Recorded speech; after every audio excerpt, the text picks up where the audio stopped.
You are listening to chartingwealth.com for Wednesday, the 5th of September, 2018. Everything is down for the day, but before we get into these charts, thank you everyone for purchasing the books and the trader journals over this last weekend.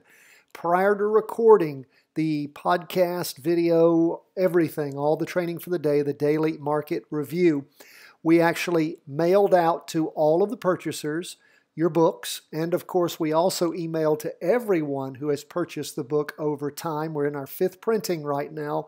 We emailed out a re-release of our short chart trading, our short chart special trading. That is out to you. Check your emails. Again, if you don't see it, there's 3 people that we keep getting bounce backs on. That is M. Fess, McFrio, and PJ Stock Trader. If you're either one of those 3, send us the correct email address. We'll make sure that you get it. But we did send out the special short chart training that went out just a few minutes ago. If you're not finding it, look for chartingwealth1@gmail.com. You will find it. That is where it is. It could have gone to your spam box. So again, sorry about that, but find it there. And again, appreciate everybody purchasing the books over the weekend. I know some people were traveling, particularly overseas. We got a number of emails from folks who weren't able to order the book over the weekend. So we will extend the special. That is, you'll get the special training if you order it by this Friday. So again, if you look under the show notes on any of the trainings that we do, you'll see the links to where you can purchase the book, Charting Your Way to Wealth, that explains everything we do here, and we'll include with it that special short chart training, and we'll email that to you. So that's where we are, folks. Let's jump into these markets. Everything down for the day, starting the week off on Tuesday the 4th. Remember, in the States, it was Labor Day on the 3rd, Monday, and the markets were closed. They were open today, and everything was down. Stocks, bonds, and gold. Now, we start with the S&P 500 as depicted by SPY, the exchange traded fund that tracks the S&P 500, those 500 big companies. What do we see? We're starting off with a red open box down candle. Now, it's not a solid down candle, but it does show some slowing so far. It's just the first day of an abbreviated week, so it'll be 4 days of movement making up this typically 5-day candle. Derivative oscillator gained a little momentum. Price percent oscillator still heading up, but not quite as strongly. That could change if it's an up day on Wednesday, Thursday, and Friday. That's where we are on the weekly. We go from the weekly to the 2-day. What do we see? Well, that 2-day again is starting to head down toward the red signal line. Derivative oscillator is flat. That's the price percent oscillators heading down toward the red signal line.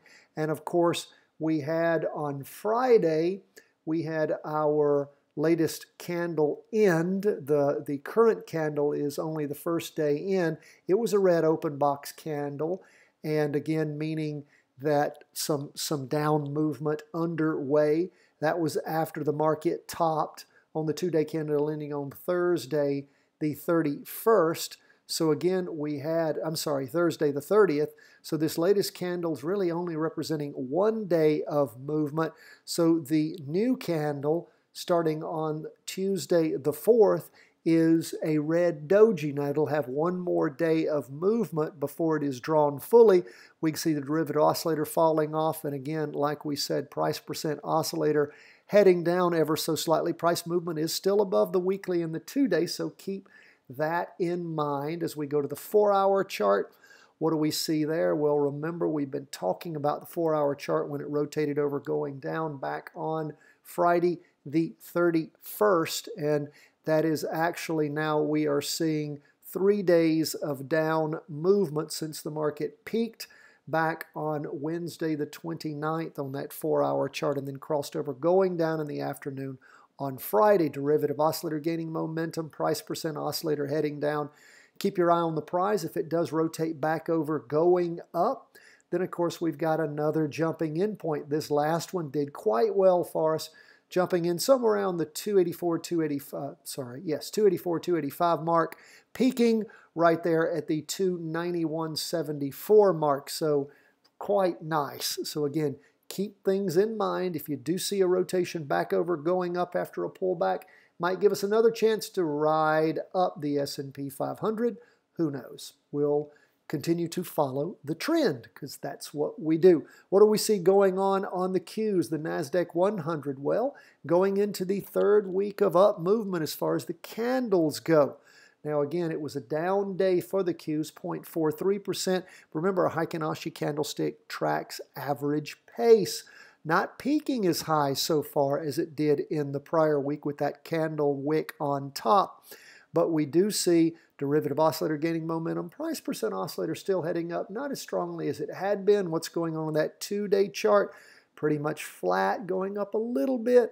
Red spinning top on the first day of the latest 2-day candle. And again, we see the derivative oscillator gaining momentum. Price percent oscillator heading up just a little. So we'll continue to keep our eye on things on the Qs. What's going on that 4-hour chart? Well, it's starting to cross over, trying to cross over, going down. Actually did at the end of the day. We saw the price percent oscillator flip over and the derivative oscillator flip over at the same time. When that happens at the same time, typically means that move will continue to go down for several periods. We'll wait and see if things do pop over strongly in the morning. Then, of course, all bets are off because that red signal line can actually be pulled right through with the blue price percent oscillator. So keep our eye on things, watch how they go. That's where we are on the Qs for the day. And let's keep moving along. What do we see going on TLT, 20-year bonds? Down the most for the day, actually down about 0.8%. So again, starting the week off decidedly down after a red spinning top, meaning indecision tending down. Well, that showed itself in the movement for the day. Derivative oscillator flipped over into the negative, price percent oscillator heading down. What do we see going on the 2-day chart? Well, it's trying to cross over going down with that big strong candle. Just the first day of the latest when it blew through the weekly chart. We'll see how that candle ends up at the end of the day on Wednesday. What do we see on that 4-hour chart? We saw big movement in the morning, a little bit of a recovery in the afternoon, again blowing through the weekly trend line. So we will keep our eye on things. Remember, 4-hour chart is heading down.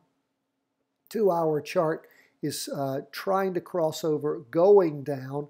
Weekly chart is still in a confirmed up move. So nothing for us to trade on right now on TLT, but we'll keep our eye on things. How about gold? Well, you know, gold had been going down for many, many, many weeks since April and then started bottoming out. It appeared over the last prior 2 weeks, now down for the day, 0.51%.